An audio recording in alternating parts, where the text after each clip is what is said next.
There comes a moment in every life when we find ourselves standing on the edge of something greater than what we have known, a realization that our limitations are not etched into stone but are born of our own beliefs.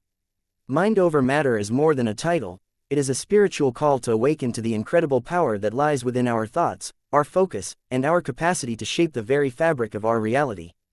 It's not a book about controlling the outside world, it's about mastering the inner one. It invites us to explore the hidden architecture of the mind and teaches us how the intangible world of thoughts, emotions, and intention can shape the tangible world around us. The book opens with the simple yet profound truth that the mind is not merely a tool for thinking, but a bridge, a sacred link, between who we are now and who we are capable of becoming. Our thoughts are not passive reflections of reality. They are creative forces that mold experience. Every dream that was ever built, every mountain ever climbed, every soul who dared to heal or to overcome, began with a single thought. The first key insight mind over matter offers is that the world we experience begins within us. It's not what happens that defines us, but how we interpret, respond to, and grow from it. The mind becomes the lens, and through it, we either see a prison of limitation or a horizon of possibility. One of the most moving sections of the book dives into the story of a young woman named Elise, a dancer who suffered a spinal injury that doctors said would end her career. For months, she lay in a hospital bed, her body failing her, while her spirit teetered on the edge of despair.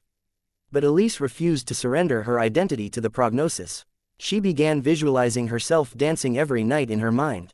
She saw her legs moving, felt the rhythm of the music, rehearsed mentally with the same intensity she once brought to the studio.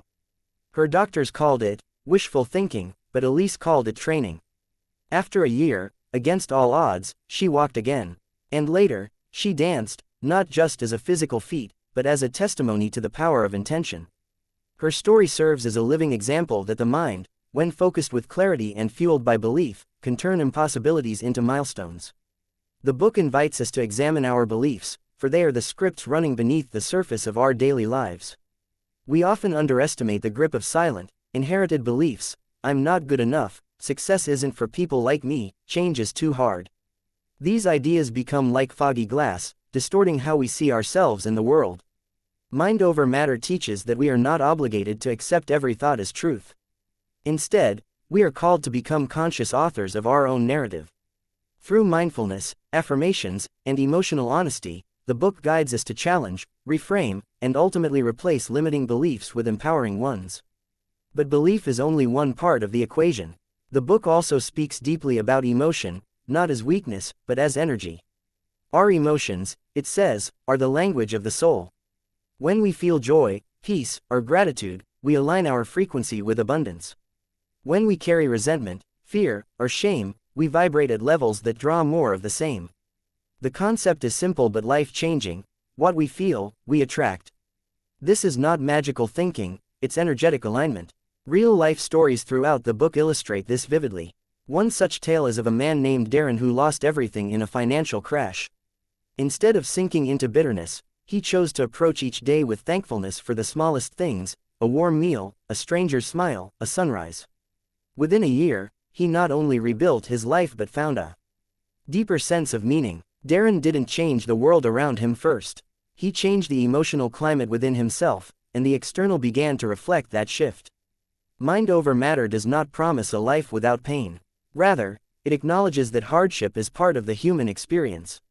But it gently insists that our suffering need not define us. It teaches that in every challenge, there lies the seed of potential. The story of Sophia, a cancer survivor, is a compelling reflection of this. In her darkest moments, she began to meditate not on her illness but on her vitality. She visualized her cells healing, flooding her body with white light. She wrote daily letters to herself from the perspective of her healthy, future self. And in time, her body responded. Whether one sees this as a miracle, a mind-body connection, or something else entirely, what remains undeniable is that Sophia chose to empower her mind even as her body weakened, and that inner strength became her path to healing. The book also explores the power of focus.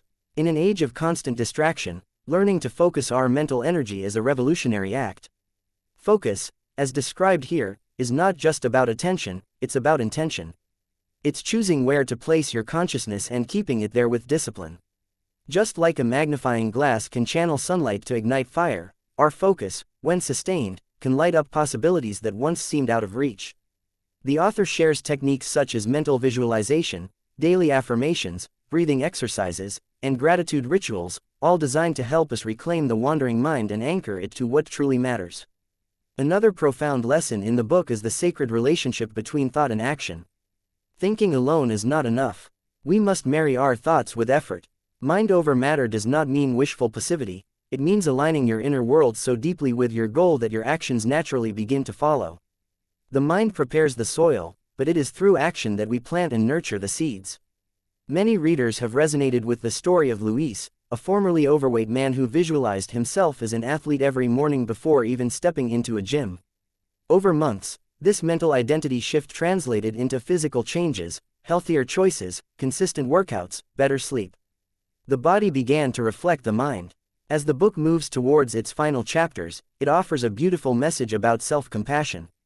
Often, when we embark on personal transformation, we bring with us harsh inner critics. We scold ourselves for not being there yet, but mind over matter gently reminds us that growth is not a straight line. There are setbacks, moments of doubt, plateaus. But none of these mean failure. They mean we're in motion. We are called not just to change ourselves, but to love ourselves through the process of becoming. The voice of the book is nurturing, almost like a friend holding your hand through the storm, whispering, "You are doing better than you think. Keep going." The final message is one of personal power and sacred responsibility.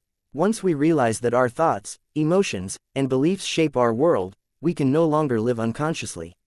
We can no longer blame others for our patterns, nor wait passively for rescue.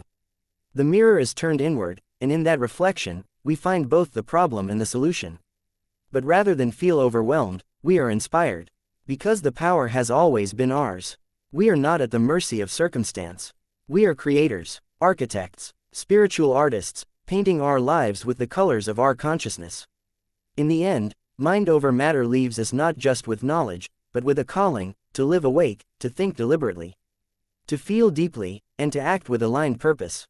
It asks us to become the calm in our own storm, the light in our own darkness, and the master of our own mind.